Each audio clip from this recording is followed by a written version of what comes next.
Okay, so before we get too far into things tonight, I just wanted to take a look at some of the things that are on my screen that I assume are also on your screen when you go into Connect for Education. For instance, there's like a keywords bank, and you can do these flashcards. Double tracking is,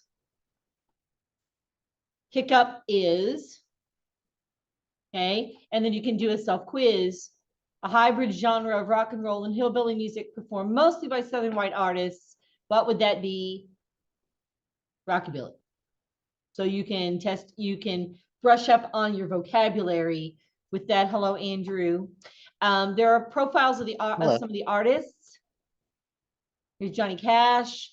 Here's Buddy Holly, Jerry Lee Lewis. If you'd like to read a little more in depth about those people. I can't really see anything on the screen at the moment. Oh, just because I forgot to share the screen. Thanks for saying something. I unfroze my screen, but I didn't share it. Okay, so let's do that again. So here are the keywords I was talking about right here. There's a self-quiz and there are flashcards to practice.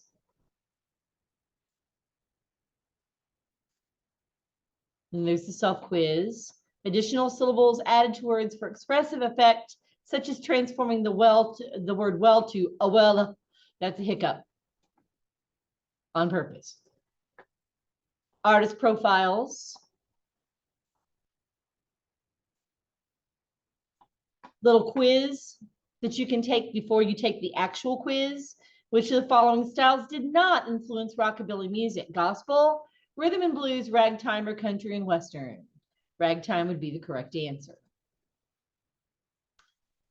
And then there's a listening guide that kind of explains some of the songs we'll listen to in greater detail. Like this breaks down That'll Be the Day by Buddy Holly and the Crickets. And it tells you second for second what's happening in the song.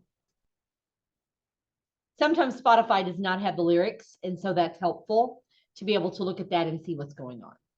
So I just wanted to point those things out in case you hadn't taken time to look at any of this. There's also a download center where you can download the lessons in zip file if you feel so inclined, or you need to do that or print it or something. So those things are available to you should you need them. Rockabilly. Elvis Presley's early recordings for Sun Records were in a musical style that was called rockabilly, which was a mixture of rhythm and blues, country and western, honky-tonk, boogie-woogie, and gospel music. When Elvis made the move to RCA, other recording artists continued making records in this rockabilly style. Artists such as Buddy Holly, Johnny Cash, Carl Perkins, and Eddie Cochran all made names for themselves as rockabilly artists. They misspelled Perkins, not Parkins, it's Perkins, Carl Perkins.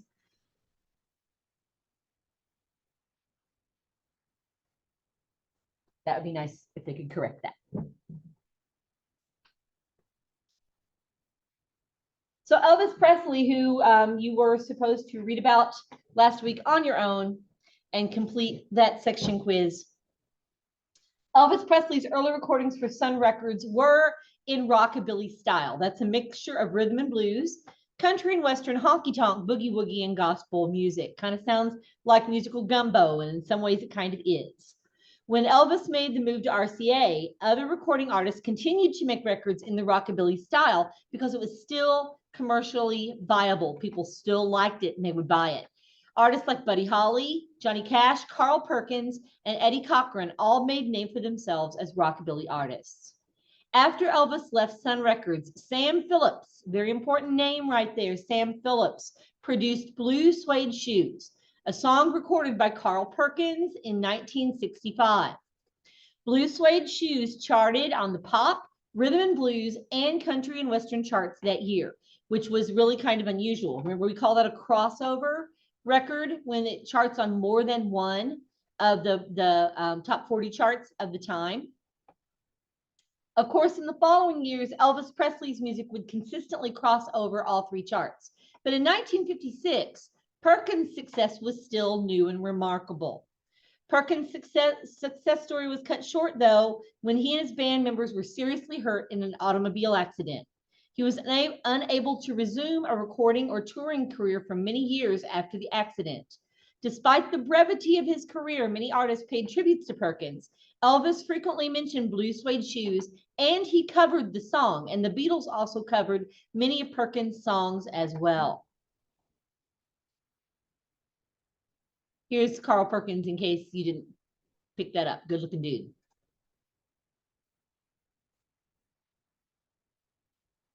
Rockabilly, a hybrid genre of rock and roll and hillbilly music performed mostly by Southern white artists. The performers were almost always white, and most of them hailed from the Southern United States. Like Elvis, many of the artists had been brought up in evangelical religious traditions that encouraged enthusiasm and spontaneity. Remember, Elvis is from Tupelo, Mississippi. Doesn't get a whole lot more Southern than that. Rockabilly music is defined by its equal influences of rock and roll, rhythm and blues, gospel, country and western, and hillbilly. Although the music of Bill Haley and the Comets, remember them from last time, is generally considered one of the earliest versions of rockabilly, the rockabilly music of artists later in the 1950s had a decidedly different sound than Bill Haley. It was grittier, it was faster, it was not quite as polite, shall we say. Rockabilly artists typically had fast, tight rhythms. Their ensembles lacked wind instruments, and there was hardly any chorus singing. As we heard in the music of Elvis, many rockabilly artists included vocal hiccups, which we just talked about, in their sung lines. Artists would add additional syllables, such as or to words for expressive effect.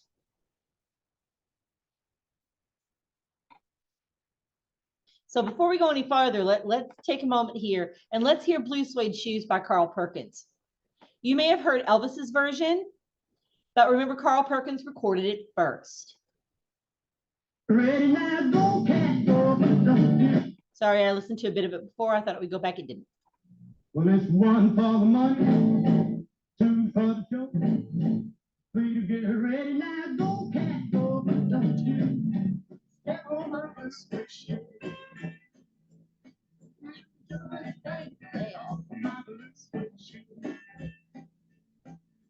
Knock me down, step in my face, slander my name all over the place, and do anything you do. Honey, lay hard to my shoes, and don't you step on my blue shoes. Do anything to lay off my blue suede shoes.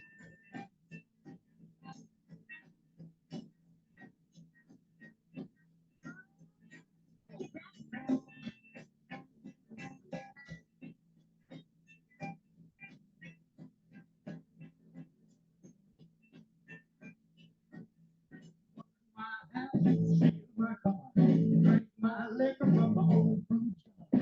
Do anything that you wanna do, but honey, lay hard for them shoes, and don't you.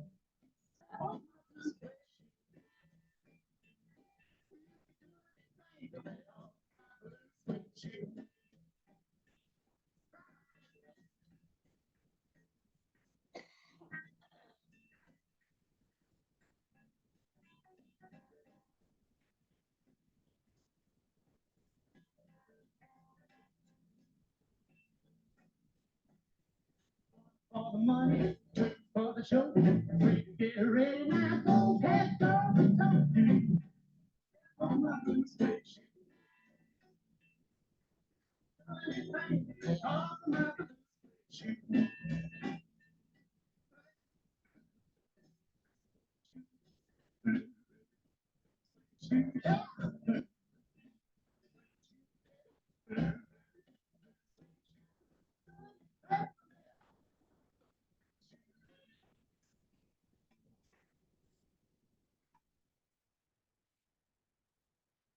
Late great Carl Perkins. In 1957, the latest star of Sun Records exploded on the scene in the form of Jerry Lee Lewis. Lewis was a fiery performer who had been raised in the Southern gospel tradition. His cousin is the evangelical minister Jimmy Swaggart. Talk about two sides of the same coin. Nicknamed the Killer for both his frenzied piano style and his purported romantic successes, Lewis quit high school after failing 29 classes. That's quite the feat. He was then expelled from a Bible school for playing a boogie-woogie rendition of My God is Real, which the administrators considered to be the devil's music. Lewis moved to Memphis and began working as a session musician at Sun Records. Remember Sun Records from last time? Playing piano in recordings for artists such as Carl Perkins and Johnny Cash. Before Lewis, the rockabilly records on Sun rarely included a piano, but his energetic boogie-woogie influenced style proved to be an influential addition to the sounds of rockabilly. Performing live on the Steve Allen Show in 1957, that was a variety show. Steve Allen was the host. They'd have singers, they'd have a chat session where they'd sit down and talk. You know, they'd have all kinds of different kinds of acts. Sort of like our late night shows are now, but it was more during prime time. Lewis transfixed audiences with his energetic performance that bordered on manic. He pounded the piano, belted out the lyrics, and threw the piano bench across the stage. To the audience's delight, Allen picked up the bench and threw it back to Lewis. The song he performed on the Steve Allen Show, A Whole Lot of Shaking Going On, is a quintessential example of Lewis's rockabilly style. Lewis did not write the music or the lyrics of the song, which is the case in most of his music. These guys were performers, not necessarily songwriters. Whole Lot of Shaking Going On is certainly rhythm and blues in origin, and it's co-created by Dave Curley Williams and Roy Hall. The first commercial recording of this was made in 1955 by Big Maybelle and was released on OK. Remember that record label? The lyrics of Lewis's 1957 cover version made no secret of the source of the shake-in in the song's title. Now let's get real low one time now. Shake, baby, shake. All you got to do, honey, is kind of stand in one spot, wiggle around a little bit. That's what you got to do. Yeah. Oh, babe, a whole lot of shaking going on. Can't imagine why parents were thinking this was unacceptable music. Lewis's version also added energetic drumming, rhythmic propulsion from a boogie-woogie piano part, and suggestive spoken asides. The track charted on both the pop and rhythm and blues charts, despite Sam Phillips' fears that the record was too risque to succeed commercially. Lewis's piano-based style ushered in a new style of rock and roll music, one that no longer required the lead singer to accompany himself on guitar. So let's take a moment. Let's see, I don't know if we've got video on that. We got Great Balls of Fire, but we don't have Steve Allen. Okay, so let's hear a whole lot of shaking going on.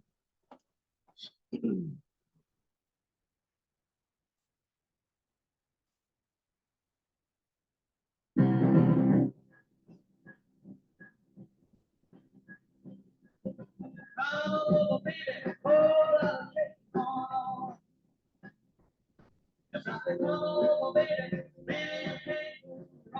So there's that blues setup.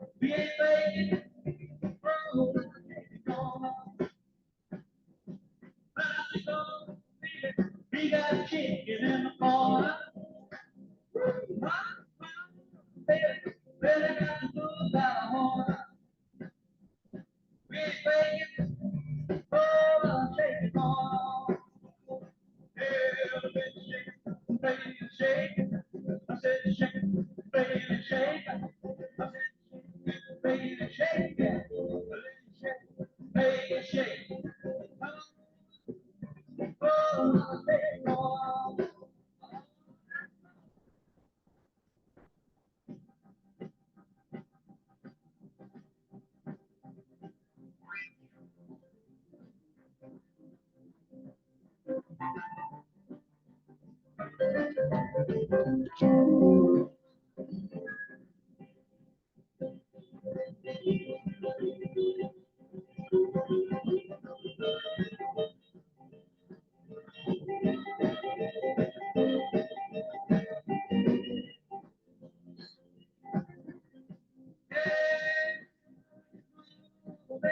We got chicken in the corn, corn, my corn. Really got to do that horn.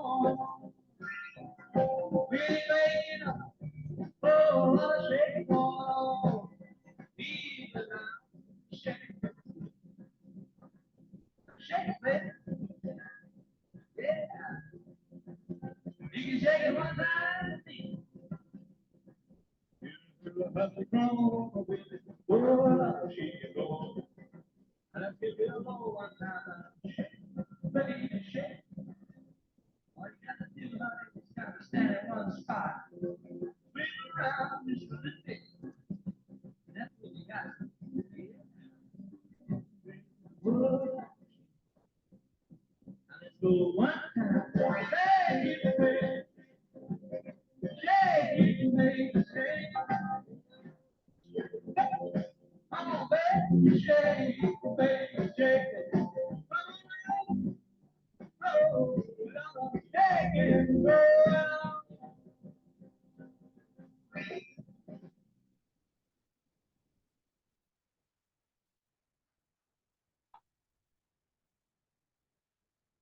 Lewis's performance style was perfect for live concerts and television.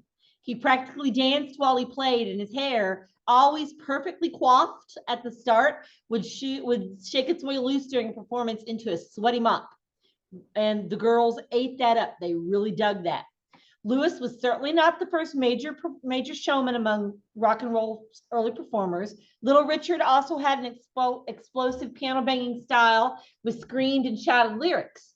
But Lewis was a white artist, where Little Richard was black, so Lewis could reach a larger audience. In less than a year, Lewis recorded 3 hits that crossed over on all 3 charts: Great Balls of Fire, Breathless, and High School Confidential. Late in 1957, Sun Records released Great Balls of Fire, which was written by Otis Blackwell. Blackwell had provided Elvis with Don't Be Cruel and All Shook Up, and he also wrote Good Golly Miss Molly for Little Richard. Lewis was gaining momentum, but his career came to a screeching halt when the media learned that he had married his 13-year-old cousin, Myra Gale Brown. Lewis was booed off stage during his live performances and blacklisted from radio play, leading him to take a hiatus from the public eye for several years. So let's see, we've got some more Jerry Lee Lewis here. Let's hear Great Balls of Fire. You said for love and you rattle the brain. But love doesn't mean the same. You put my way, I thought it feel good and great balls of fire. I never loved and I thought it was funny, but you came along and honey, changed my mind. Stuck by goodness gracious, balls of fire. Give me, baby. You can't see it. You gotta love like a lover should. You're mine, so kind. I'm this world at your mind. I twiddle my thumb. I'm getting up, honey, but it's short fun. Oh, baby, you drive me crazy. Goodness gracious, balls of fire.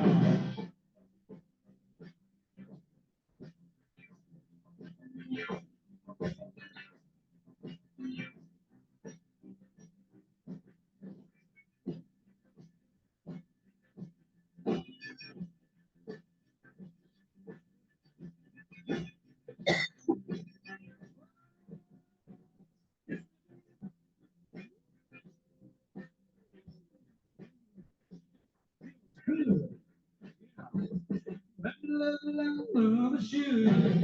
Don't mind, don't mind. I'm down this world at your mind. I'm feeling the fun. I'm real never, but it's sure fun. Baby, the driving me crazy. All the fire.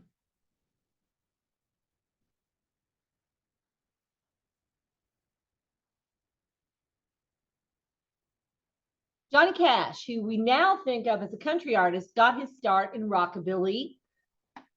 Johnny Cash's ascent at Sun Records coincided with Elvis Presley's move to RCA. Cash's first single, Folsom Prison Blues, appeared first on the country and western charts, and it did not cross over to pop or rhythm and blues. I Walk the Line, released at the end of 1956, did chart on both the pop and country and western charts. It was the first of 4 top 40 pop singles that Cash would record at Sun Records, including There You Go, Ballad of a Teenage Queen, and Guess Things Happen That Way. Following Elvis's lead, Cash left Sun Records in 1957, signing with the major label Columbia. He went on to record a number of gold and platinum albums and to host his own TV show. Here's a young Johnny Cash when he's not in black. Cash's musical style was decidedly more country and western than rhythm and blues, although he is certainly a member of the rockabilly tradition. According to legend, when Cash first went to Sun Records and auditioned for Sam Phillips by singing gospel songs, Phillips told Cash that he was no longer a gospel singer, advising the young Cash to go home and sin and then come back with a song that I can sell. That's a good story. The transition to the hard-edged country and western style proved lucrative for Cash. Cash performed on stage dressed in black clothing, which resulted in the nickname the Man in Black. He stuck to a simple formula for his live concerts, announcing, "Hello, I'm Johnny Cash," and then launching into the performance of his signature Folsom Prison Blues. You don't know Folsom Prison Blues, you need to know Folsom Prison Blues.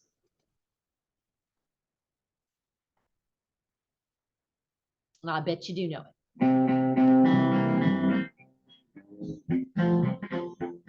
I hear the train coming, it's rolling around. At night, see the sunshine. I don't know when I'm looking for some prison, and time keeps dragging on.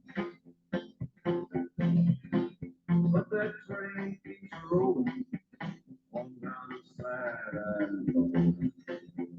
When I was just a baby, my mama told me, son, always be a good boy, don't ever play with God. But I shot a man in Rio just to watch him die. But I knew that whistle blowing, I hang my head and cry.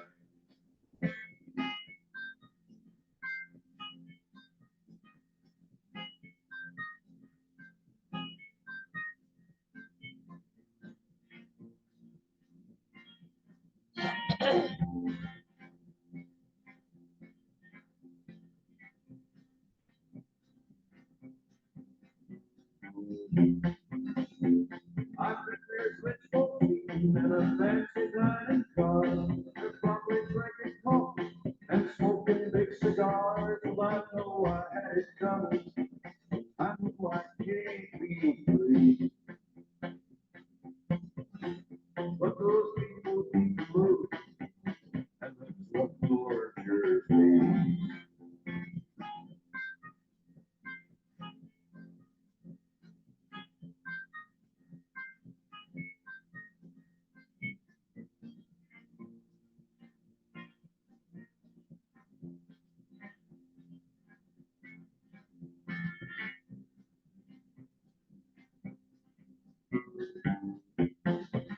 Well, if they free me from this prison, if that railroad train was mine, I'd move along a little farther down the line. Far from Folsom Prison, that's where I want to stay.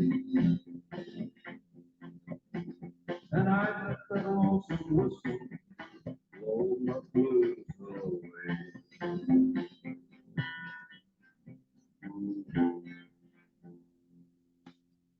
Remember that Johnny Cash married June Carter of the Carter family that we talked about when we talked about gospel music. She was June Carter Cash after she married him. Cash's musical style was decided. Oh, we already did that part. Okay, never mind. The late 50s saw a number of other rockabilly musicians achieve commercial success, like the Everly Brothers. They featured syncopated guitar riffs that frequently engaged in call and response with the vocal lines, and they retained the close vocal harmonies that were so characteristic of country music. No one sings better two-part harmony than the Everly Brothers to this day. Nobody. They had a bunch of top 40 hits, including Bye Bye Love, Wake Up Little Susie, and All I Have to Do Is Dream. Eddie Cochran could play piano, bass, and drums, and his interest in recording technology led him to experiment with multi-track recording and overdubbing, even in his earliest recording singles. Now, that was hard to do because you didn't have a big multi-track system like we do now. You know, if you've ever been in a recording studio or even in a like a radio studio, and you see the boards that they use, and they have all these different tracks and microphones, and they can turn things off, turn things on. Most of the time, 2 recording tracks were all that they had. And if they had 4, that was a big deal. So being able to multi-track and to overdub took a lot of extra work. You had to go back and you had to re-record over what you'd already recorded. So it was a very time-consuming process. Cochran's life was cut short in 1960 by a car accident, but the songs he recorded still live in their covers by other artists, including Come On Everybody and Summertime Blues. Let's take a time out here and let's hear a little bit of Everly Brothers and Cochran.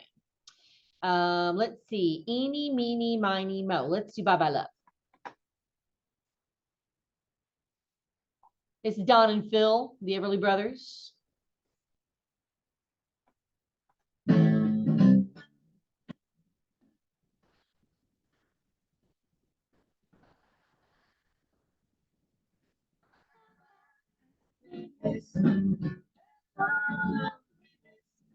I'm gonna cry.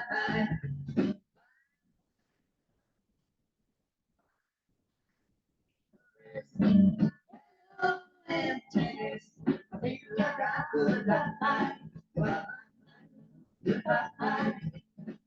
There goes my baby with someone new. She sure is happy. I sure am blue. She was my baby till he said goodbye to no man. That's my baby. Bye bye, bye bye, happiness. Hello, loneliness. I think I'm gonna cry. Bye bye, love. Bye bye, sweet caress. Hello, emptiness. I feel like I could die. Bye bye, my love. Goodbye. I'm through with romance. I'm through with love. I'm through with the countdown. The stars above. And every reason that I'm so free. My loving lady is through with me. Bye bye, bye bye, happiness. Hello, loneliness. I think I'm gonna cry. Bye bye, love. Bye bye, sweet caress. Hello, emptiness. I feel like I could die. Bye bye, my love. Goodbye. Bye bye, my love. Goodbye. Bye bye, my love. Bye.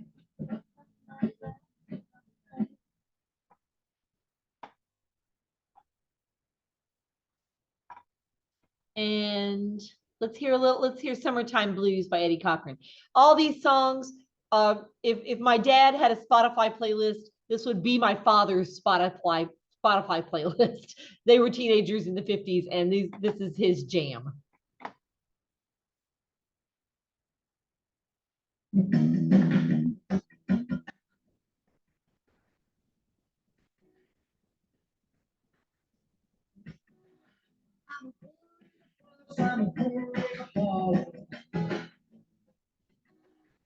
I'm working on the summer just to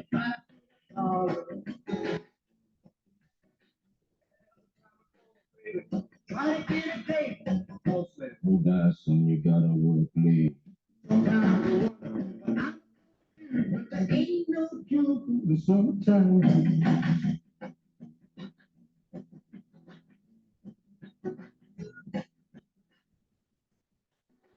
Well, my mom and papa told me, son, you gotta make some noise.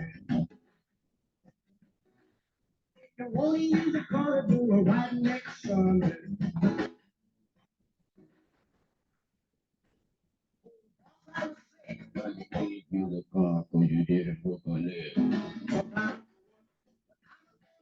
but there ain't no cure for the summertime blues.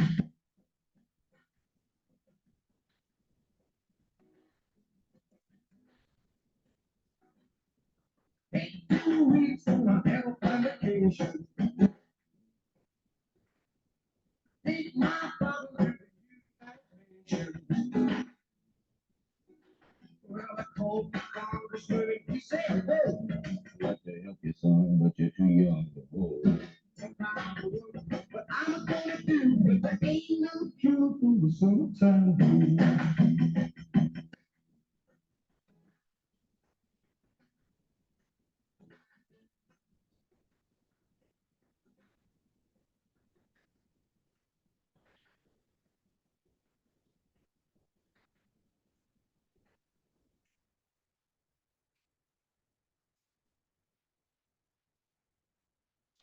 As we'll see, both in rock and roll and rockabilly, both rock and roll and rockabilly declined in popularity sharply at the end of the 1950s.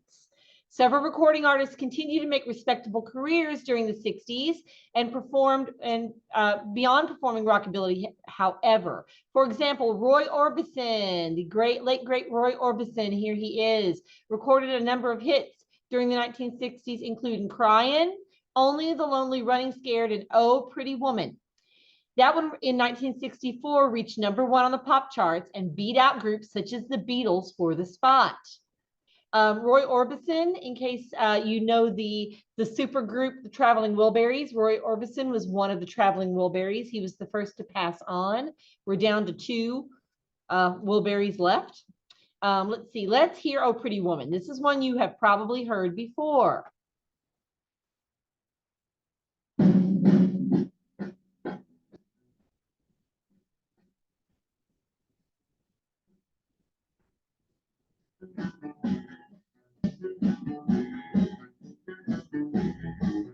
Pretty woman, walking down the street, pretty woman.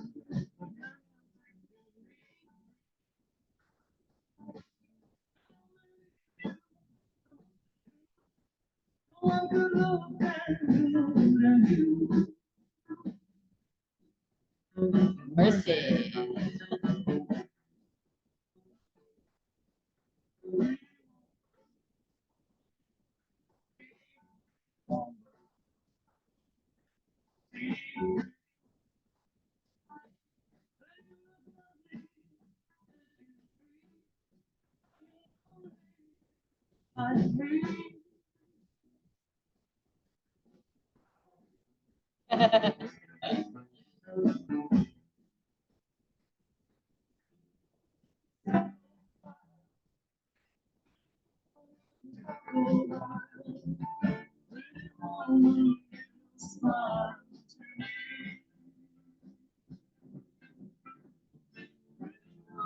Yeah, yeah, yeah. Pretty woman, say the same. Cause I treat you right. Baby, we fight tonight.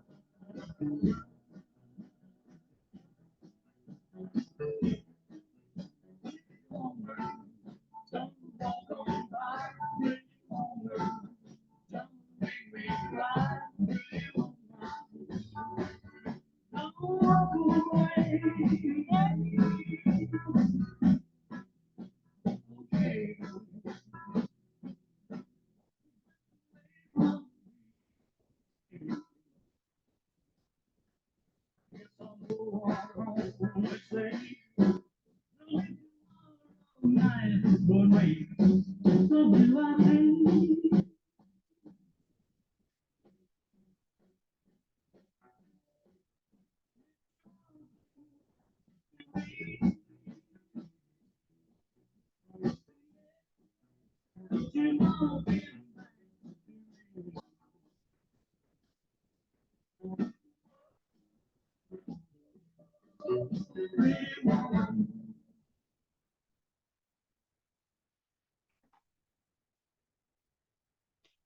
Orbison was different because he had that higher voice with a lot of vibrato in it, and he didn't really sound like anybody else.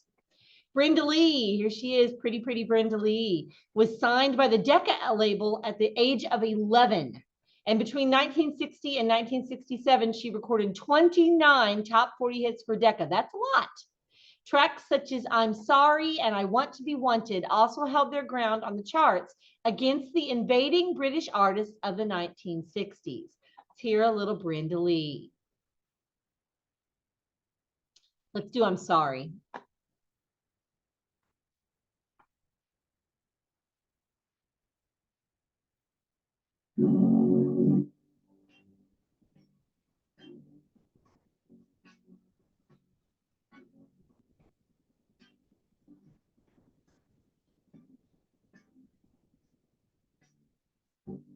I'm sorry,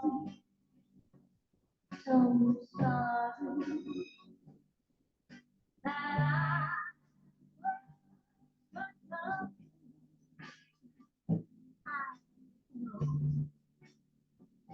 love so cool. Tell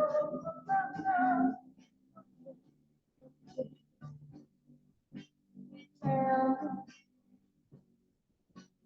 say,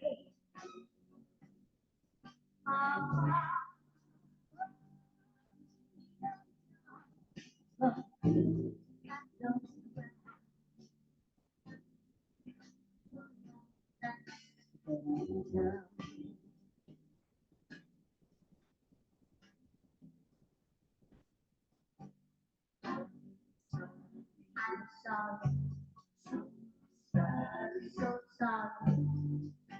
Please say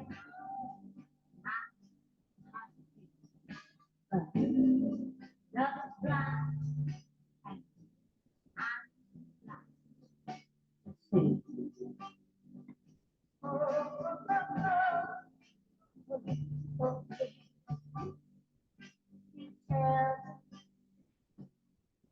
is blind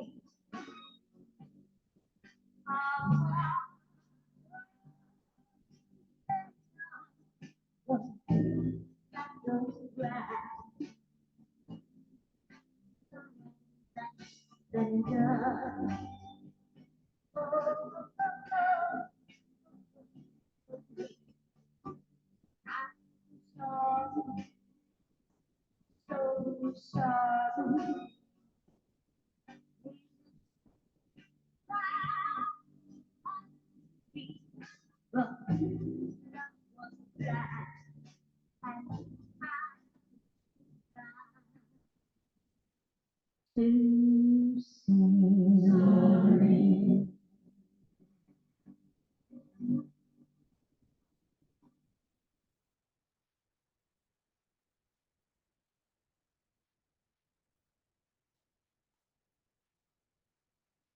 Buddy Holly. Here's Buddy Holly. Doesn't really look like a rock star, does he? Buddy Holly began recording slightly later than Lewis Perkins, Cash, and the others.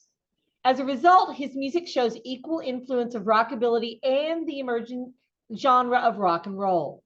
Holly's music combined the rhythms of rhythm and blues with the country twang, which I cannot say apparently, of rockabilly.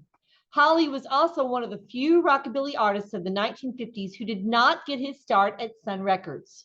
Instead, he shuffled around labels, eventually stopping at Brunswick Records. Born and raised in Texas, Buddy Holly made several attempts to record successfully commercial music. A talent scout recommended Holly to Decca Records in 1956, and he went to Nashville 3 times that year to record. The recordings Holly made in 1956 did not make the charts, but he was determined to make successful recordings. He formed a band called the Crickets, which included Holly on vocals and lead guitar, Nikki Sullivan on rhythm and guitar, Joe Malden on upright bass, and Jerry Allison on drums. The Crickets used the standard rockabilly instrumentation of 2 guitars, bass, and drums. In this setting, one guitar player plays lead and the other guitar plays rhythm. The lead guitar is the featured guitar, which plays melodies, fills in passages, solos, and riffs. In contrast, the rhythm guitar is the supporting guitar, which provides the harmony as well as a sense of rhythmic population. That's an interesting way to put it. Generally, the rhythm guitar plays chords where the lead guitar is going to pick out the melodies.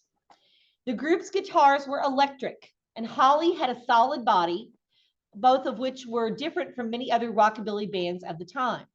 Holly was one of the first rock and roll guitarists to play a solid body electric guitar. Bill Haley's hollow body electric guitar was common in country and western bands, and other rockabilly singers of the time often played steel guitar. The solid body of Holly's electric guitar gave it a more aggressive tone quality compared to acoustic steel guitars or hollow electric guitars. Within a short space of time, the solid electric guitar became the standard guitar for rock and roll bands. Allison played a different role than other rockabilly drummers often had, often incorporating subtle Latin rhythms into his drum patterns, gestures which were unusual for rock and roll music of the time. Other than the fact that Malden played an acoustic stand-up bass and not a bass guitar, the Crickets' instrumentation was the same as that used by many later groups, including the Beatles and the Rolling Stones. Remember, 2 guitars, a bass, and drums. That's kind of the formula, the standard formula for a rock and roll band. Holly had distinctive playing style, strumming full chords on the electric guitar in order to create a sense of openness. His twangy voice made no mystery of his West Texas roots, and his vocal hiccups in the middle of words became a trademark of his vocal delivery style. Holly and his band enjoyed significant crossover success with rhythm and blues audiences. Here's Bill Haley and 2 Crickets. I don't know where the other 2 Crickets are. Okay, so let's take a moment and let's hear a little bit of Bill Haley. I'm sorry, Buddy Holly. What am I saying? Let's see. Let's do That'll Be the Day. No, let's do Peggy Sue. There's more hiccups in that.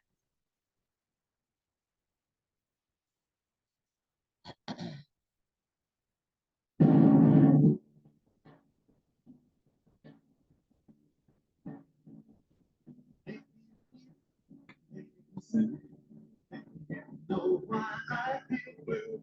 Hey,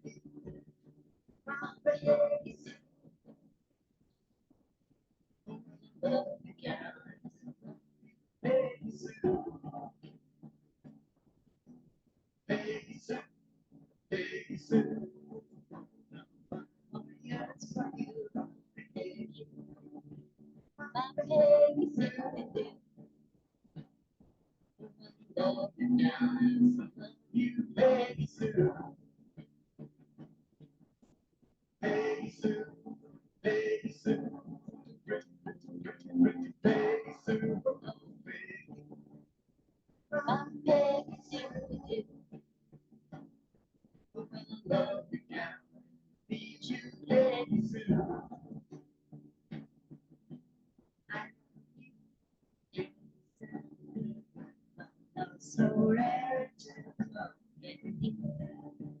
My Peggy Sue, love you down. I want you, Peggy.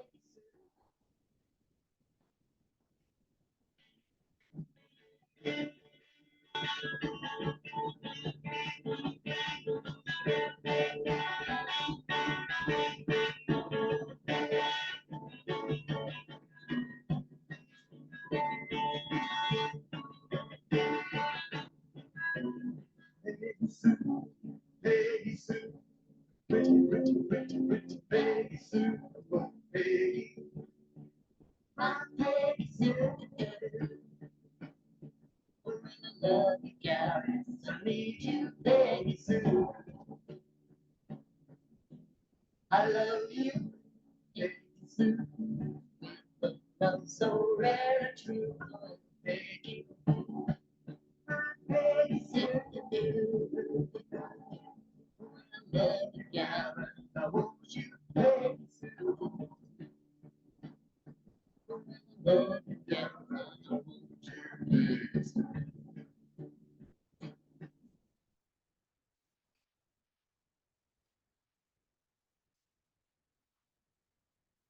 Unlike a number of other rockabilly artists, such as Elvis and Jerry Lee Lewis, Holly wrote almost all of his own songs.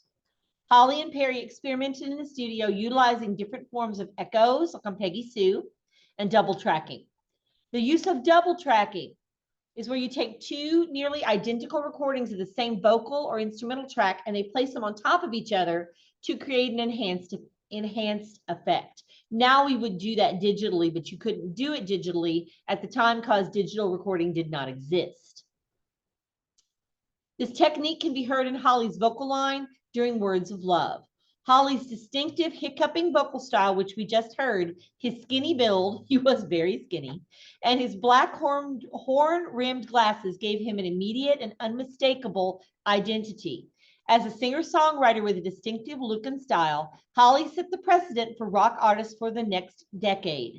The Beatles chose an insect-related name for their band in honor of the crickets, and their instrumental lineup and early vocal styles were modeled on those of Buddy Holly and the Crickets.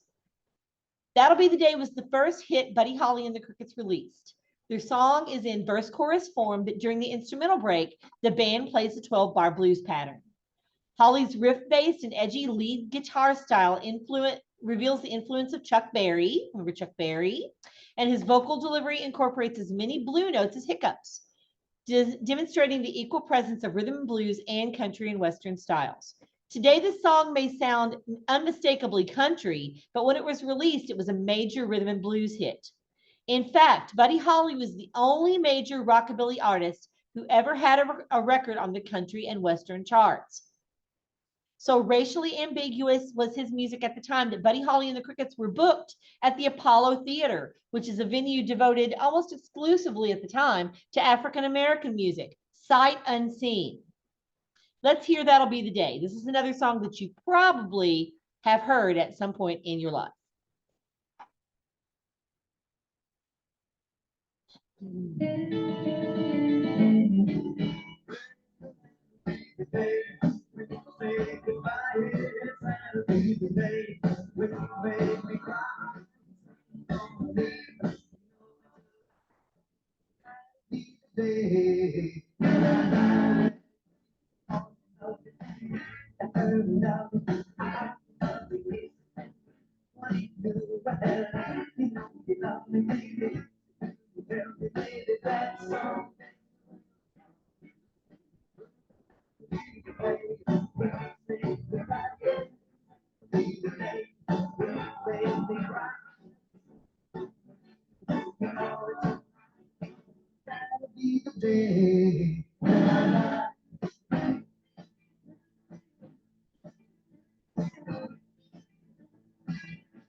On February 3rd, 1953, a plane carrying Buddy Holly, Ritchie Valens, and the Big Bopper crashed, killing everyone on board. This day has come to be known as the day the music died and was immortalized in the song Don McLean, Bye Bye Miss American Pie, in the 1960s. Buddy Holly was only 22. The Mexican-American singer-songwriter Richie Valens, best known for the song La Bamba, was only 17. The death of these artists symbolized the closure of an era because the world of rock and roll, rhythm and blues, and rockabilly music of the 1950s was rapidly changing. In 1957, Little Richard renounced rock and roll to go into the ministry of the Seventh-day Adventist Church. Elvis entered the Army in 1958 and returned from his military service in 1960. Jerry Lee Lewis was blacklisted in 1958. And in 1959, Chuck Berry was arrested for transporting a minor across state lines for immoral purposes. Eddie Cochran was killed in an auto accident in 1960. It looked like rock and roll was starting to fade away, but as we're going to see in our next section, the face of rock and roll was going to change. It's not going to go away, but it's going to change, ushering in a new era filled with new sounds, artists, and styles. Okay, let's hear La Bamba before we go. La Bamba is actually a Mexican folk song that Valens took and sped up to turn it into more of a rock and roll rockabilly hit. La Bamba, he sang most of it in Spanish, which was also unusual at the time.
So in conclusion, Elvis Presley internalized and hybridized the musical styles of hillbilly, gospel, rhythm and blues, and country and western music, creating a new form of rock and roll, rockabilly.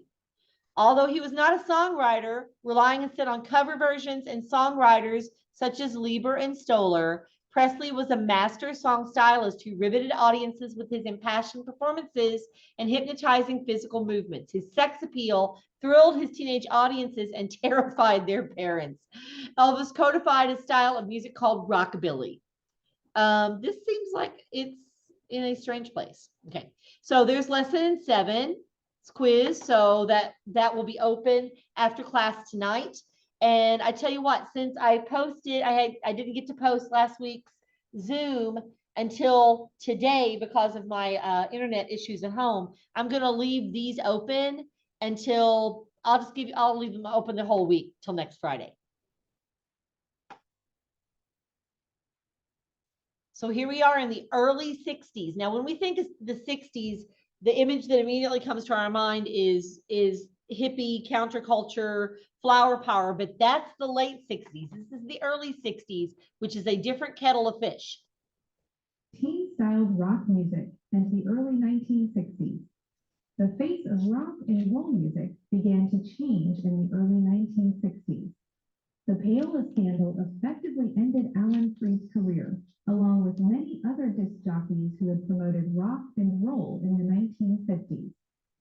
With the rise of shows such as American Bandstand and the promotion of pop-oriented artists such as Frankie Avalon, Bobby Vee, and Leslie Gore, rock had changed from a forbidden fruit to an everyday commodity.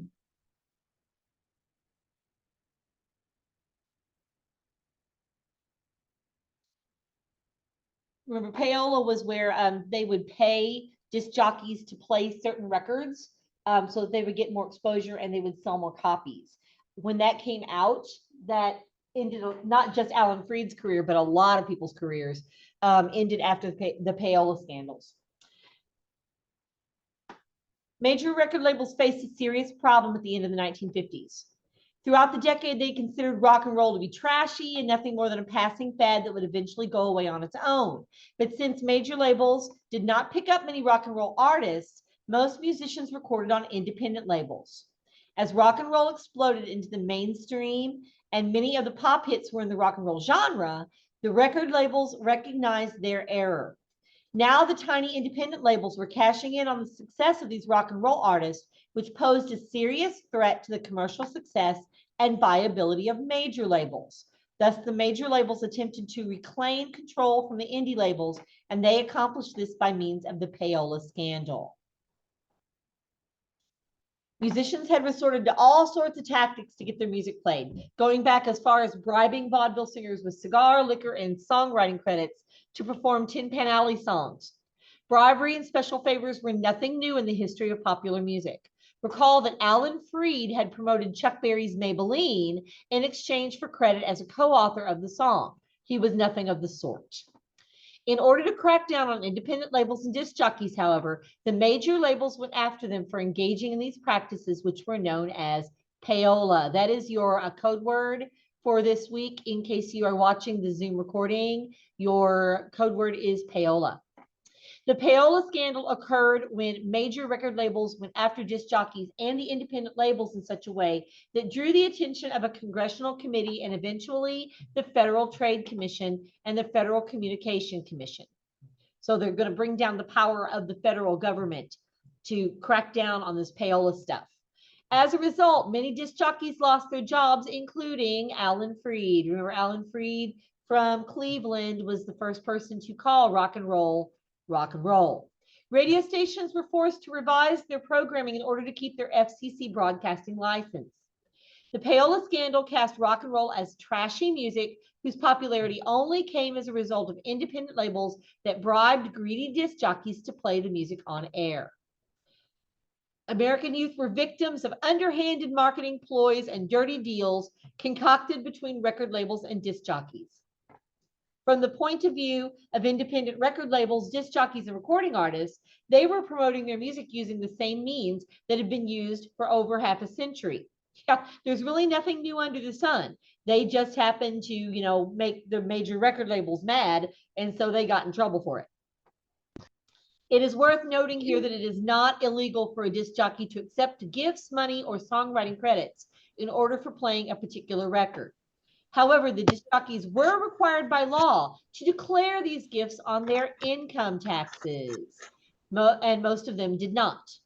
They were also supposed to state on air that they had received compensation for promoting the music, and most of them did not.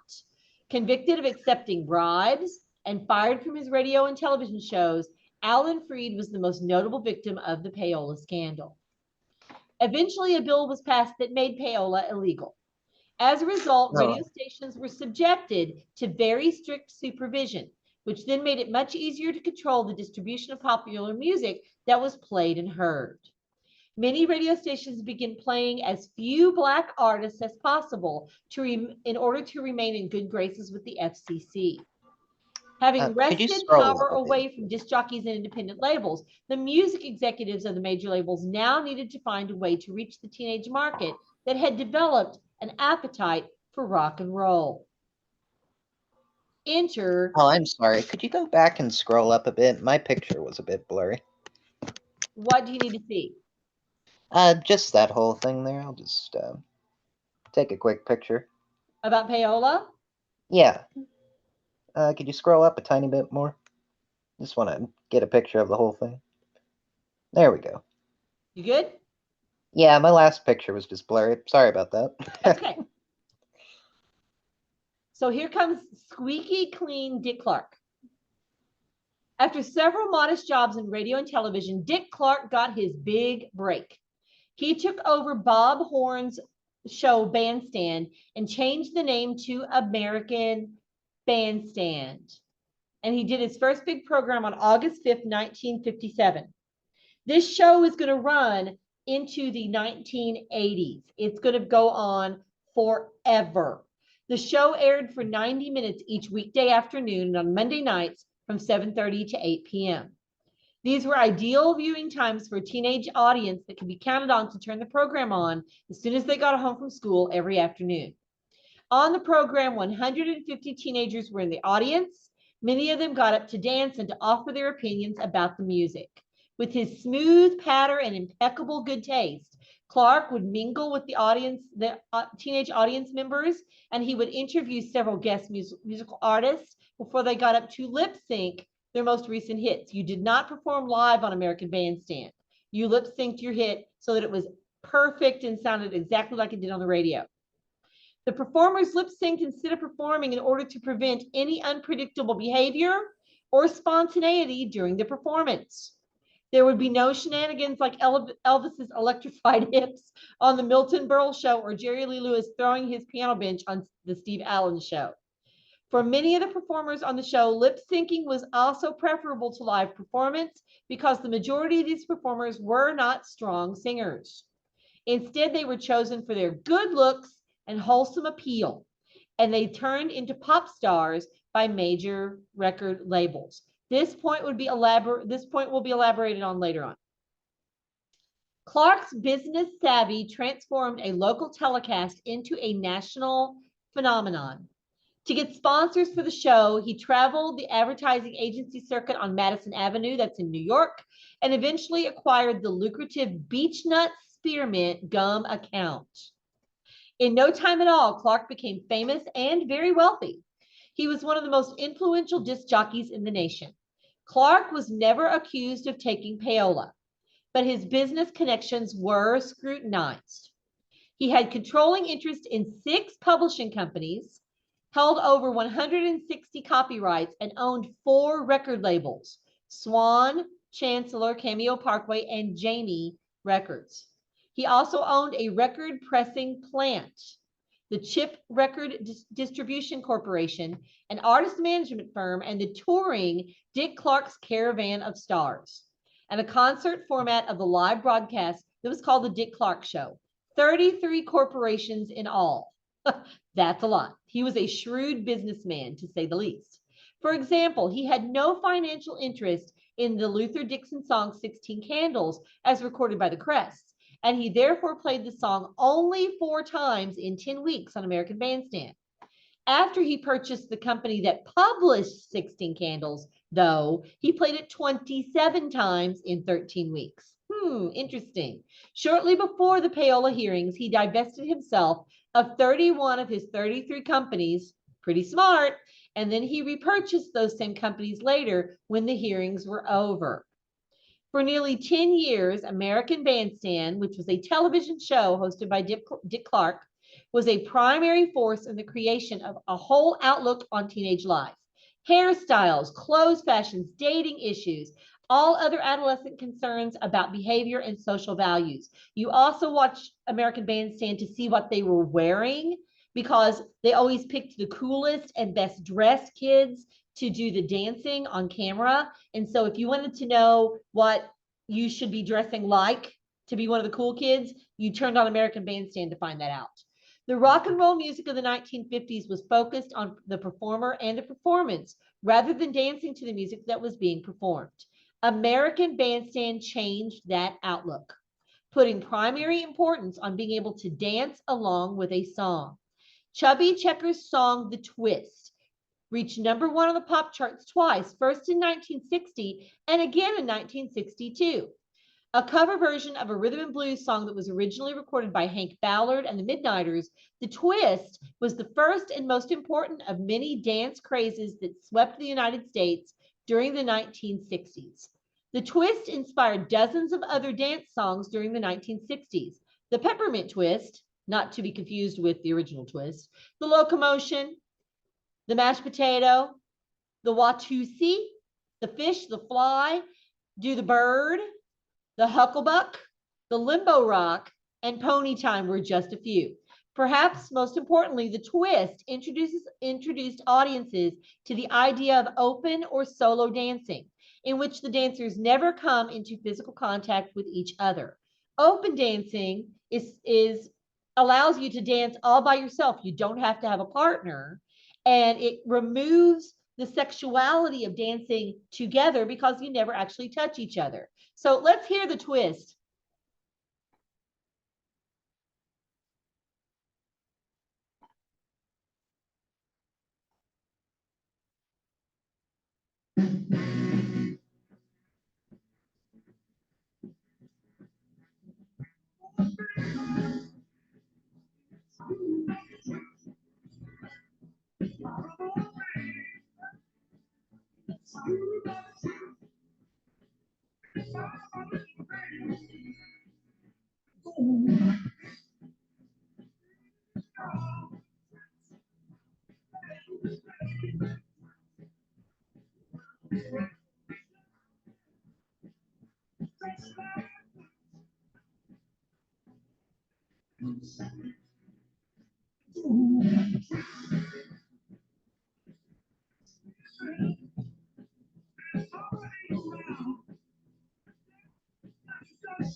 So if you want to learn how to do all of these dances, they're all here for you. We're not going to listen to all of them, but they are all here for you. So again, referencing a movie that you should probably see if you've never seen the Blues Brothers and you've never seen the moment when they go to get their instruments at Ray Charles music store. He sings a song that mentions almost all of those dances, and they demonstrate them for you. So if you have not seen that, you should go see that. Dick Clark launched the careers of Fabian Forte, Frankie Avalon, Bobby Rydell, the Delvells, and Chubby Checker. It's important to note that all the singers who Clark promoted on American Bandstand in the 50s and 60s, Chubby Checker was the only Black artist who appeared with any regularity. All the other acts were white. American Bandstand was on the air for over 30 years. But by 1964, it aired only once a week and it no longer held the same place as a cultural phenomenon that it had in the 1950s and 1960s. Often called America's oldest living teenager, Dick Clark gave rock and roll a wholesome image and helped promote the latest singing sensation, the teen idol. Dick Clark would host a New Year's Rockin' Eve for, seems like about 100 years. From New York to watch the big ball drop, and that he was important until the day he died. Another way in which record companies attempted to control the teen listening market was by developing the teen idol. A teen idol is an attractive, clean-cut, well-mannered young white performer meant to appeal to a teenage audience in a non-threatening way. The girls were wholesome and sweet, and the boys promised to have you home by 10 o'clock with nothing more than a kiss on the cheek. The early 1960s saw the rise of what had been called schlock rock or bubblegum pop, that is, bland songs by white artists about non-controversial topics such as romantic love. Of all of these artists, Chubby Checker was the single Black artist who achieved some success in bubblegum rock or schlock rock. For the most part, the music recorded by teen idols lacked the raw edge and sexual energy that had characterized the rock and roll music of the 50s. There was not going to be a fiery Jerry Lee Lewis or Little Richard style piano solo that's going to be replaced by orchestral arrangements, beautiful strings, playful lyrics filled with double entendres fell away in favor of topics of teenage love and devotion. Teen idols of this era were far less threatening to parents than 1950s icons such as Elvis Presley, Chuck Berry, or even Buddy Holly. They were handsome and sweet, like Frankie Avalon, Bobby V, Fabian Forte, and Bobby Vinton, who topped the charts with their songs about heartbreak and romantic love. In fact, many of these teen idol stars were not particularly musically gifted. It was common practice at the time for a record label to find a good-looking young man who could carry a tune reasonably well and then transform him into a star. Labels such as Chancellor, Swan, and Cameo Parkway, which were owned by Dick Clark, remember, would spend weeks or months polishing these boys next door for their next big pop debut. Bobby V's Take Good Care of My Baby is a classic example of the teen idol pop song of the 1960s. It was written by Carole King and Jerry Goffin. If you don't know the names, Carole King and Jerry Goffin, especially Carole King, you need to know that name because she is extremely important and inseparable from the history of rock and roll in the United States. Take Good Care of My Baby is sweet as sugar message to the new boyfriend of a former love. Unlike other pop icons of the era, such as Frankie Avalon and Fabian Forte, Bobby V did have a musical background. He idolized Buddy Holly, and his band even filled in for Buddy Holly and the Crickets when Holly was killed in a plane crash. However, once Liberty Records signed him in 1960, V was quickly transformed from a guitar-wielding Buddy Holly wannabe into a teen idol pop star. If you've ever seen the movie Grease, and they sing the song that features Frankie Avalon, that's what we're talking about here. So let's hear Take Good Care of My Baby by Bobby V. There he is. Could you ask for a better looking dude? And look at that hair. Oh my goodness. That took some, and this was before the age of mousse that hadn't been invented yet. So all this was done with Brill cream. If you don't know what Brill cream is, go ask your grandpa.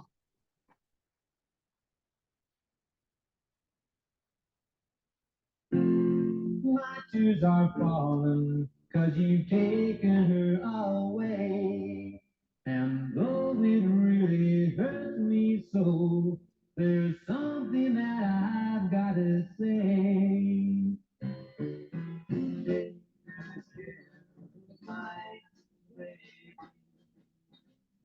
Please don't ever make her blue.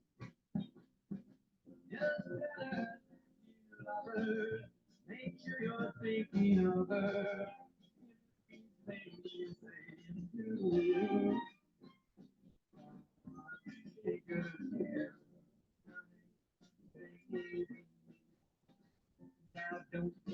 never make her cry.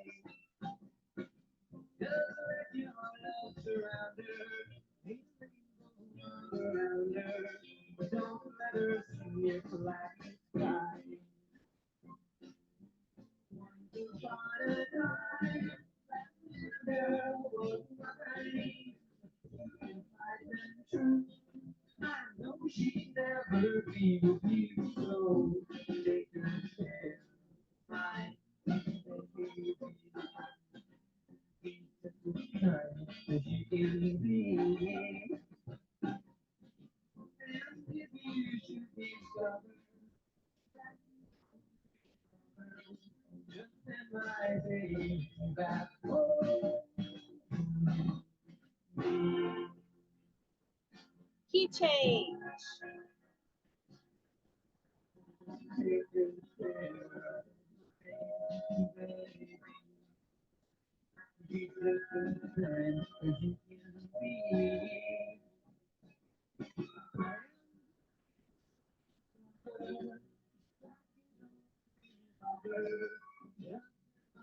Baby, back home to me.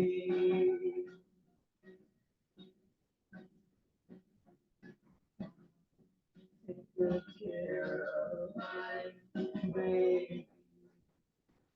Well, take good care of my baby.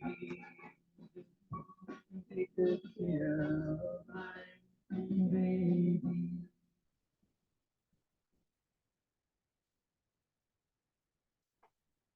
Although most teen idols of the era were male, a few female artists found a modicum of success with the Brill building formula, including Connie Francis, Annette Funicello, Leslie Gore, and Little Peggy March. Their songs, like those of their male counterparts, were largely about love, loyalty, and heartbreak, with minimal reference to any physical expression of love. As we'll see in the next lesson, Brill building songwriting particularly benefited African American girl groups, much more so than white solo female artists.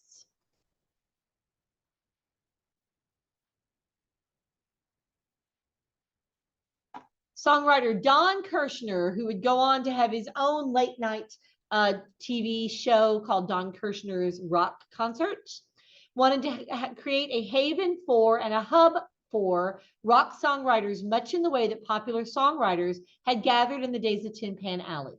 At the age of 24, Kirshner and pop guitarist Al Nevins of the Three Sons formed Alden Music in 1958. They rented offices across the street and up a few doors from the famous Brill building. Here it is, 1619 Broadway at 49th Street in New York, where the Tin Pan Alley publishers had worked for so many years. Kirshner and Nevins created a world of publisher-manufactured style of rock and roll by combining the tastes of rock and roll with Tin Pan Alley-like songwriting teams. Rock industry insiders began to call the tunes Brill Building Rock, after the place where the music was produced. The formula for a Brill building song was methodical, precise, and completed without any specific recording artist in mind. So it was one of those, if you build it, they will come kind of things. They wrote the song and then they found somebody to sing it.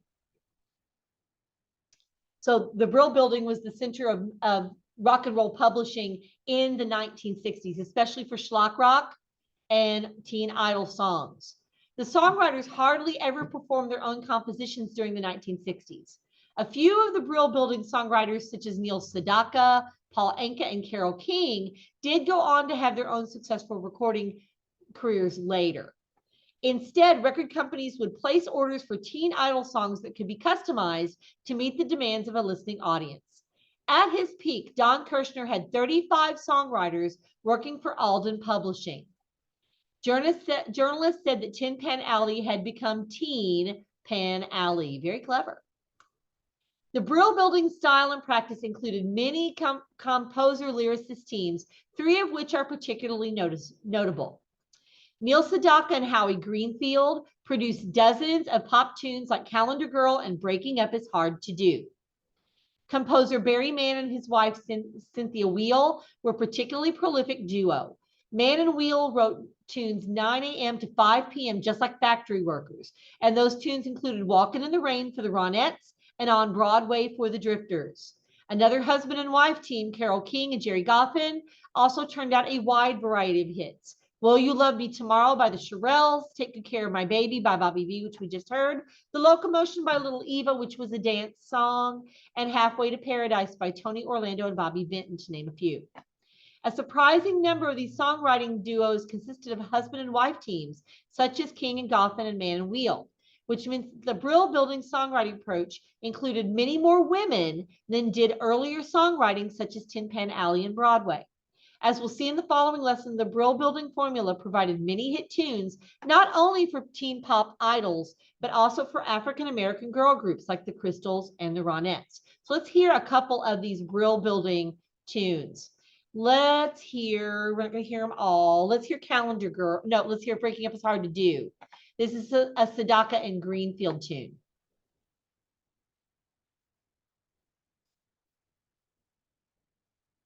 Down, do down, down.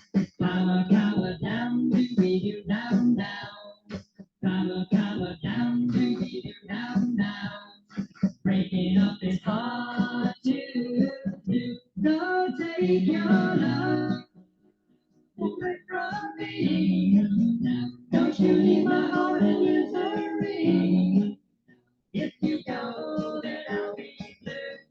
'Cause breaking up is hard to do. Remember when you know me time, and you kiss me all through the night.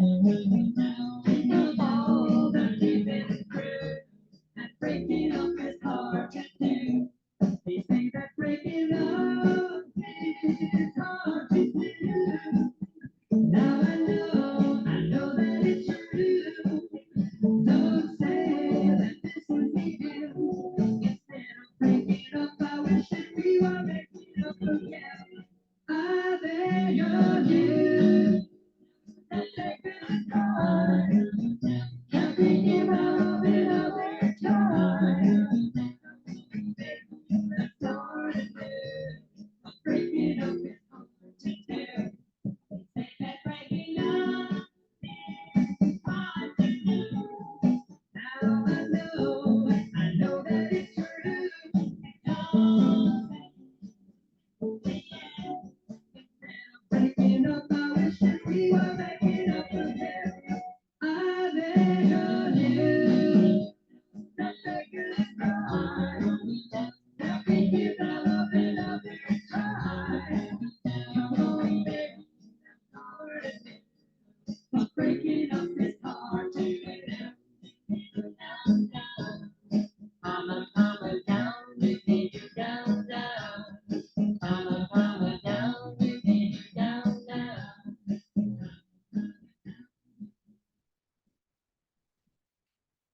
You may have heard that at some point in your life. This is one everyone should know. Let's hear Will You Love Me Tomorrow, which is a Carole King and Jerry Goffin tune recorded by the Shirelles.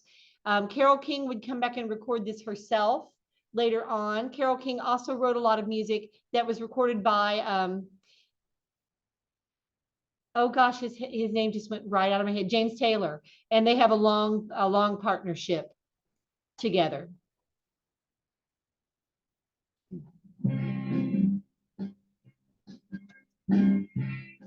And here are the Shirelles. Please notice that they are all black. Here's a later picture of the Shirelles. You give me your love tonight. I'm loving you. When will you love me tomorrow? My last treasure. Oh,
you still love me tomorrow? This was the era of the fade out, in case you haven't figured that out. Because if you faded a record out, then a DJ on the radio could fade another record in to the intro could dovetail into the outro that was being faded out on the previous record. And so they could keep the music going. And that's why fade outs were so popular.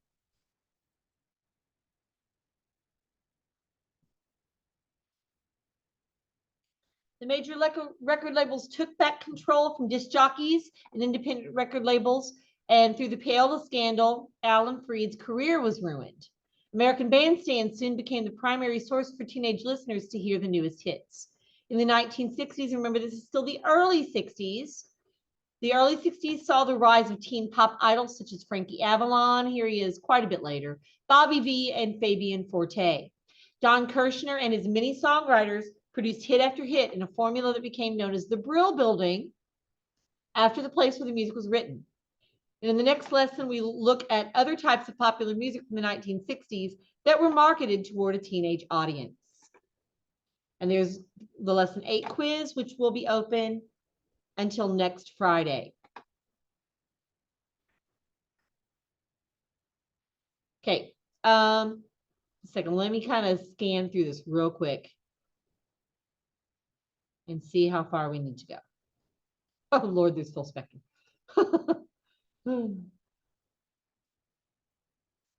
Spectre girl groups, surf rock.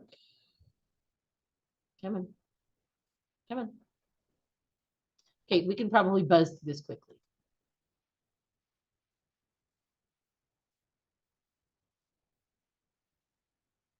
Oops, my bad. Went too far. Okay. Surf's up. The record producer and the rise of surf rock.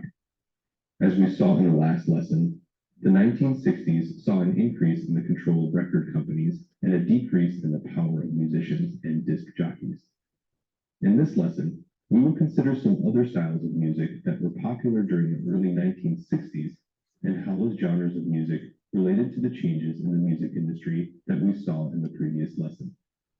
The record producer became a There's one of those boards I was important part of talking the recording about. process, often considered more important to the final product than the singer. On the West Coast, the genre of surf rock emerged, capturing the hearts and minds of American teenagers.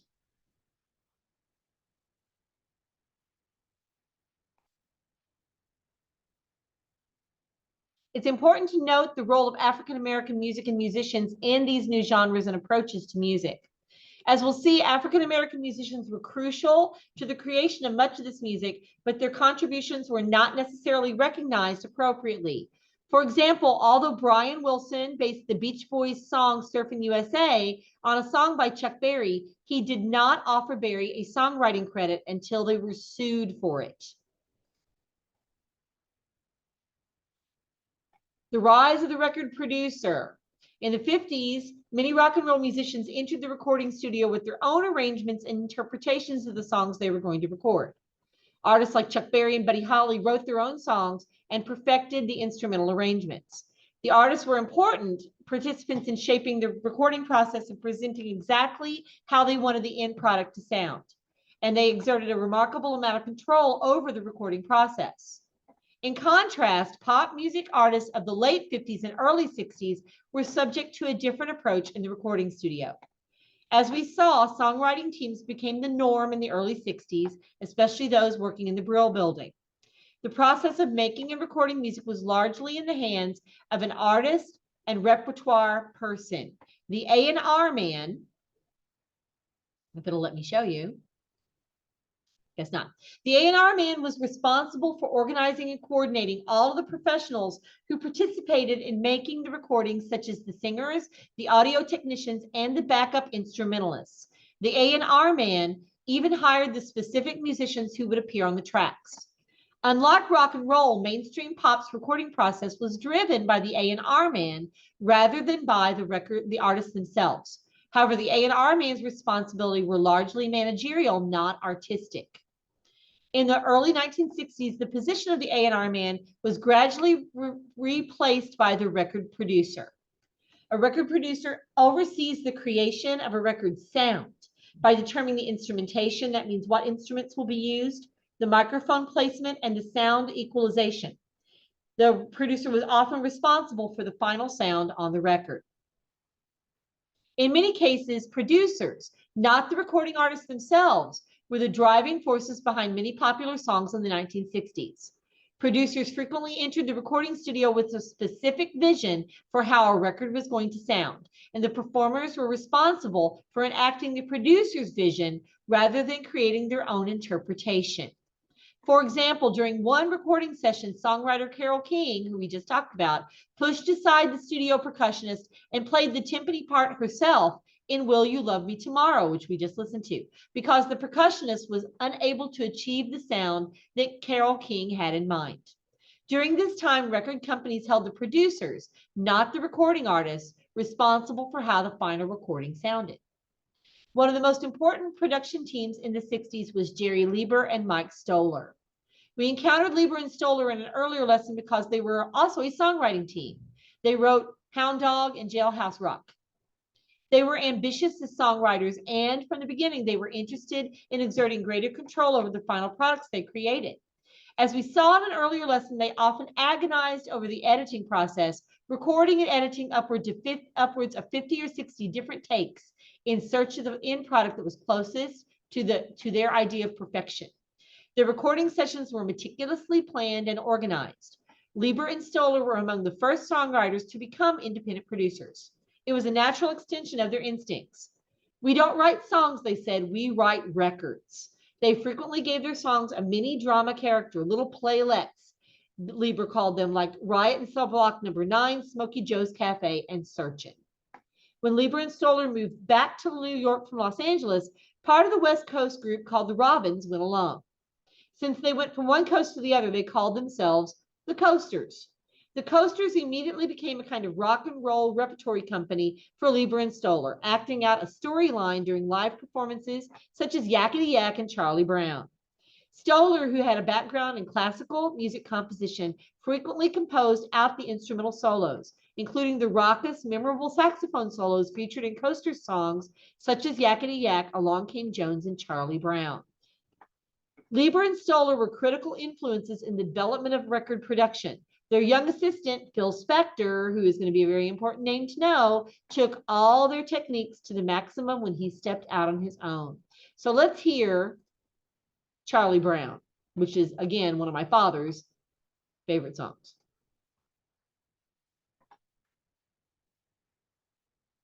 Beep, beep, bye, bye, oh, oh, oh. I smell smoke in the auditorium. Charlie Brown.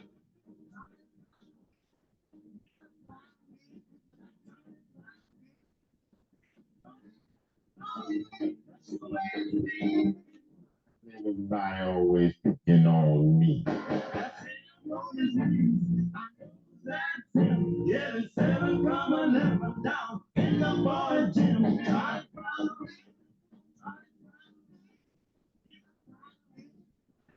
Brown.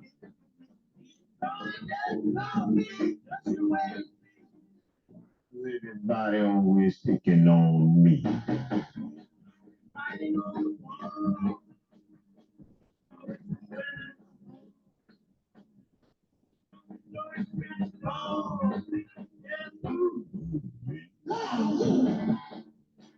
Folks in the classroom, cool and slow. Who called the English teacher daddy? Oh, Charlie Brown. Charlie Brown. Brown. Charlie Brown.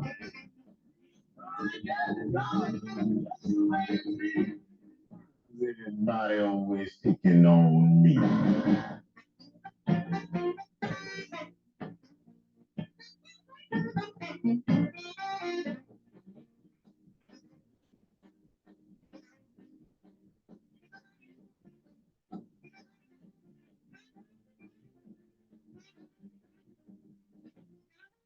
In the classroom, and so who calls the English teacher daddy? Oh, Charlie Brown. Charlie Brown.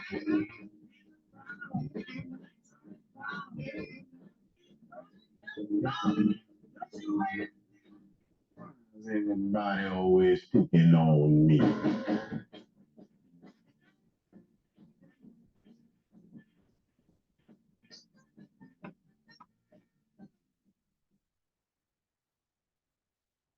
Let it be noted that that Charlie Brown is not the same Charlie Brown as in the Peanuts cartoon. Not the same guy.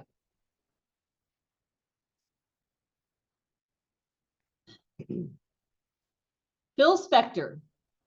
Yes, that is his real hair. Co-writer of Ben E. King's Spanish Harlem and Gene Pitney's Dream for Sale, Phil Spector worked as a freelance studio assistant for Lieber and Stoller and for several other established composers and producers. At age 21, he teamed up with Lester Sill, and combining their names, they formed a new record label called Phillies. Spector was interested in innovative studio techniques. He frequently recorded with triple rhythm sections, that is 3 drummers, 3 bass players, and 3 pianos. Spector also included multiple guitars and plenty of wind instruments in his recordings. He placed all of his musicians into a relatively small space, which meant that each instrument's sound would not only be its own microphone, but also in the adjacent microphones. That required a wide variety of doubling, in which 2 different instruments play exactly the same line. Doubling would thicken the sound while also creating many different interesting combinations of instruments. Spector also included generous amounts of reverb, which is going to become even more important as the 60s go from early to late. Spector wanted to create an atmosphere of sound. Hearing the individual instruments was less important than hearing the collective enormity of the ensemble. Spector would often record the instrumental track before he hired the singers. Next, the singers would come in and record their part over the instrumental backing track. And then finally, Spector would combine all the recordings into what is called the wall of sound. Wall of sound was a technique developed by Phil Spector, which included a large number of instruments, blending the sounds together and then adding reverb. Spector likened himself to the German opera composer Richard Wagner, whose operas lasted several hours and required orchestras of unprecedented sizes. In fact, Spector referred to his works as teenage symphonies. Be My Baby, which was recorded by the Ronettes, is a classical example of Phil Spector's wall of sound production style. The Ronettes were just one of the many girl groups that were popular in the 1960s. And these girl groups were almost always made up of Black teenage girls who were gifted singers. Be My Baby, like many tracks recorded by the Ronettes, featured the distinctive lead voice of Ronnie Bennett.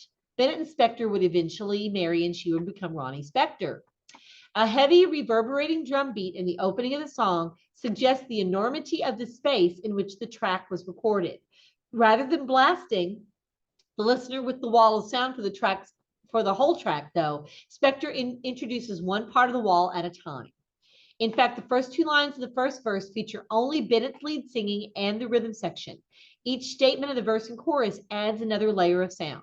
And the result is a dramatic final statement of the chorus that includes the entire ensemble. The records produced by Spector were unusual, to say the least, and they were commercially successful, especially the Ronettes' Be My Baby, Walking in the Rain, and the best part of Breaking Up is Making Up, in case you don't know that. Spector also had hits with the Crystals, another African-American girl group, including Uptown and To Do Ron Ron, which I think most people know. By 1964, the popularity of Spector's sound had begun to fade. He did produce a final smash hit in 1965, You've Lost That Lovin' Feelin', which was penned by the songwriting team of Mann and Cynthia Weil and was recorded by the Righteous Brothers. In 1967, Spector sold his label and hired himself out as a freelance celebrity producer. Let's hear a couple of Phil Spector produced tunes. Let's hear Be My Baby by the Ronettes.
Wall of sound indeed. And let's hear the do run run, which I think most people know in some shape or form. This was the crystals. Here they are.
So we've already mentioned the crystals and I believe the Shirelles.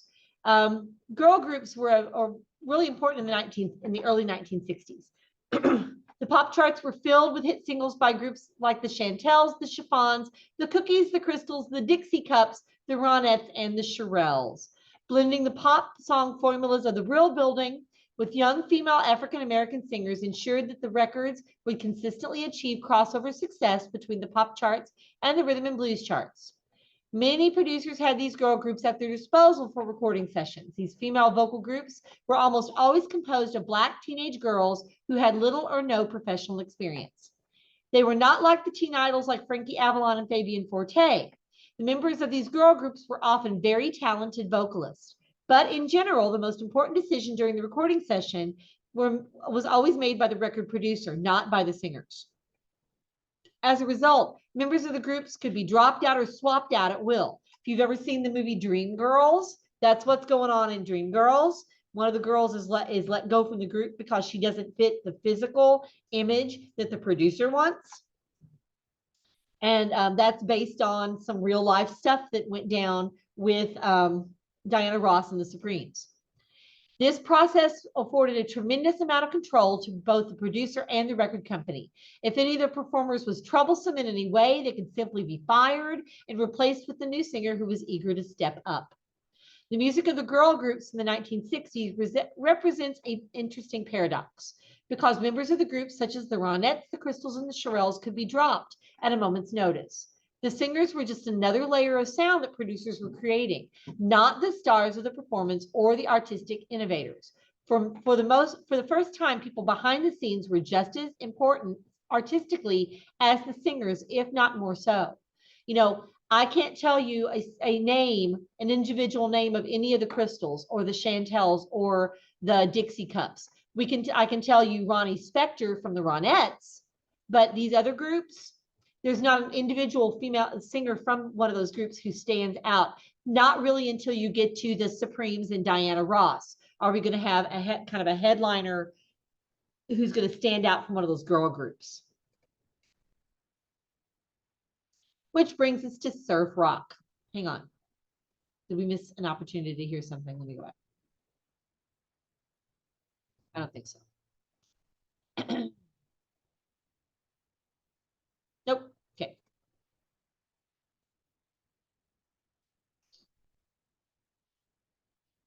We've seen several styles that have promoted the interest of record labels, producers, and television show hosts over our study of the 50s and 60s.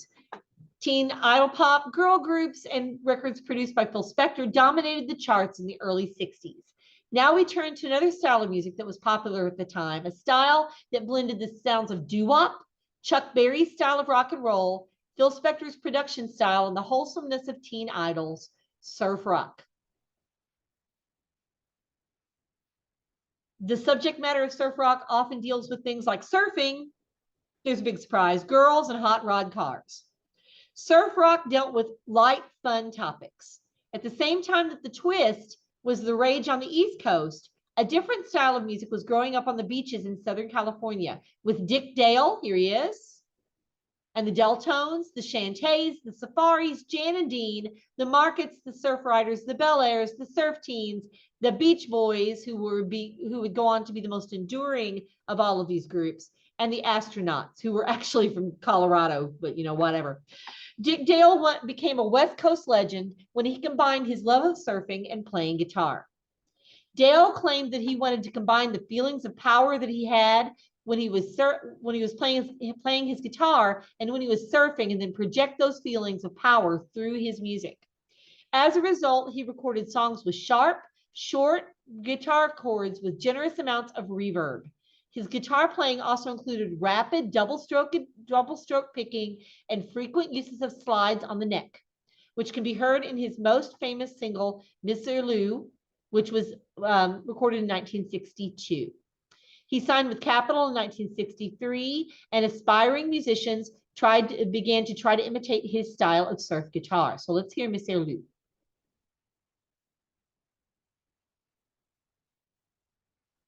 You have probably heard this at some point in your life and didn't know what it was. Before we do it, check out the lyrics. Ha, ha, ha.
Falling down.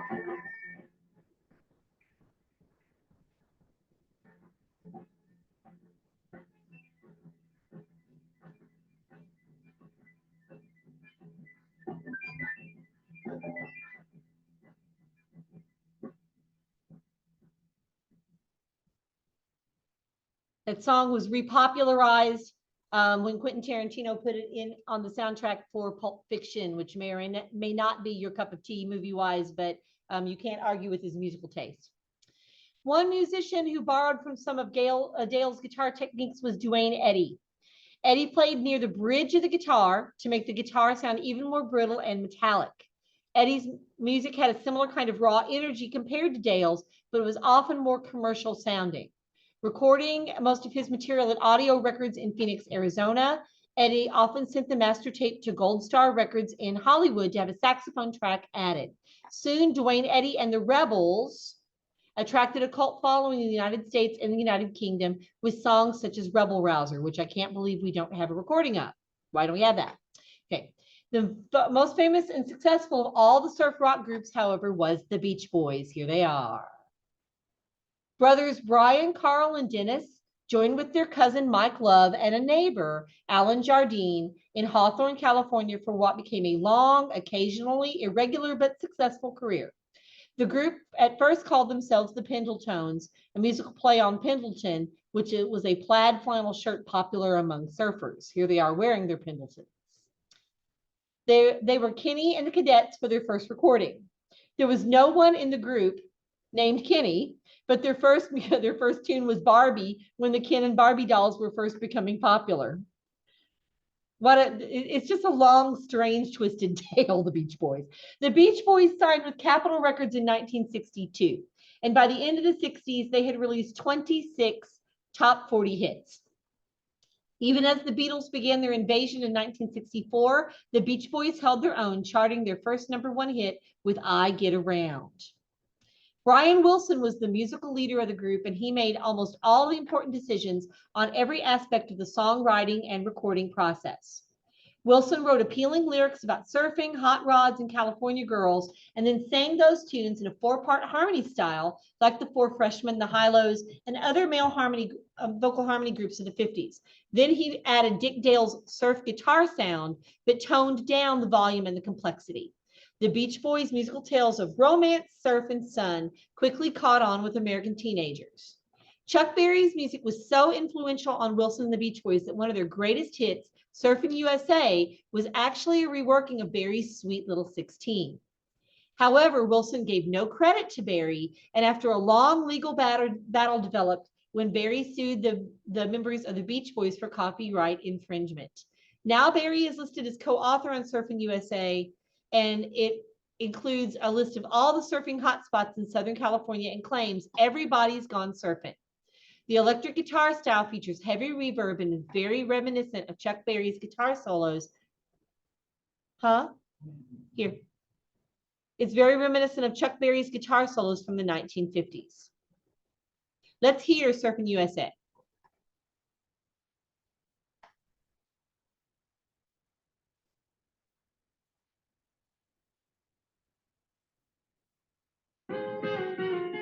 They're really rocking and rolling in Pittsburgh, PA. Hang on, that's Sweet Little 16. That's not what I want. Oh, we don't have Surfing USA?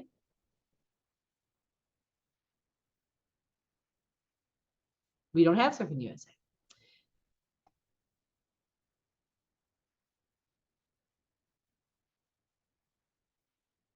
Okay, here's Surfing USA.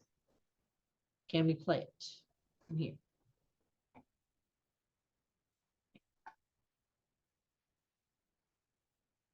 If everybody had a love across the USA, then everybody be served like California. You see them wearing their back, Rashi sandals too, a bushy, bushy blonde hair, serving USA. You'll have to put me inside, outside, USA.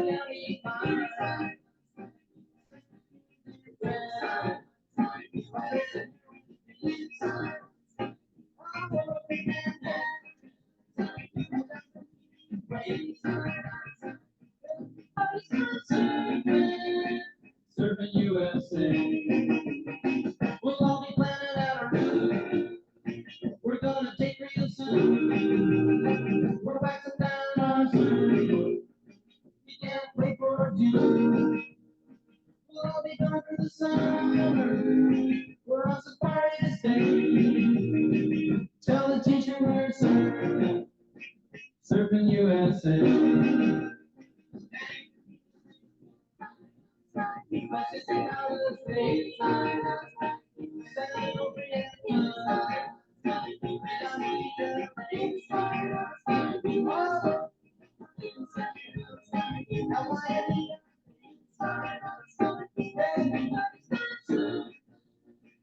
Serving USA. Serving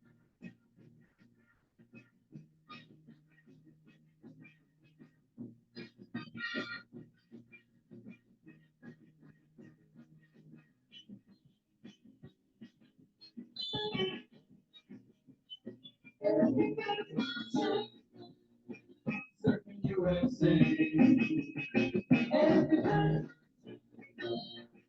Serving USA. Everybody's gonna serve. Serving USA. Yeah, everybody's gonna serve. Serving USA. Yeah, everybody's gonna serve.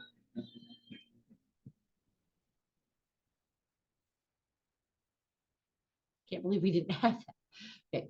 Ba ba ba ba ba ba Baran. Ba ba ba. Sorry, can't find out where it's coming from. Okay. Wilson admired and respected Phil Spector's style of production, and he wanted to emulate it. In fact, Wilson was driving the first time he heard Be My Baby, and he claims he had to pull off the road in order to avoid causing an accident. He originally wrote Don't Worry Baby for Spector to produce and for the Ronettes to record, but Spector rejected Wilson's demo. Wilson and the Beach Boys then recorded the track, which ended up as a B-side to I Get Around, which was their first #1 hit. Wilson and the Beach Boys wrote and recorded most of their songs in the surf style of rock until 1964. After that point, Wilson began to experiment with a variety of recording techniques, new instruments, and sound effects, many of which were a growing part of the interest in psychedelia and psychedelic music movements. We will return to the Beach Boys and their music in the latter part of the 60s, around the time that we're talking about the Beatles. So in this lesson, we saw some additional styles of popular music that occupied the charts during the 1960s. Producers became much more important in the recording process, and singers decreased in importance. The producer, not the singer, was held responsible for the final sound of a recording. Nowhere is this more evident than in the girl groups, where individual singers or even the whole group could be fired at will and replaced. Another important genre that emerged in the early 60s was surf rock, which promoted wholesome good times, surfing, and fast cars. Guitarists such as Dick Dale and Duane Eddy developed a distinctive surf rock style of guitar playing. Brian Wilson and the Beach Boys combined their surf rock style with 4-part vocal harmony and tales of sun, surf, and girls to create their own brand of surf rock. That brings you to quiz 9. So quizzes 4, 5, and 6 are still open because of the delay in posting last week's Zoom. They will be open the rest of the week. And then quizzes 6, 7, 8, 9 that we just worked on tonight, those chapters we worked on tonight, will be open until next Friday, not 3 days from now, but 10 days from now. So we're working our way forward, trying to get to a certain point. So we have everything covered before we get to the midterm, because that is also online. So we're kind of locked in to a schedule by when the midterm is supposed to happen and where it falls. So if, as always, if you have questions, let me know. Send me an email. I'm going to convert this Zoom right now and try to get it up either tonight or tomorrow so that they're all there. Remember that if you have not completed 4, 5, and 6, you need to do that very quickly. And then 7, 8, and 9 will be open until next Friday. If there are any questions, let me know. And if not, I will see you next time.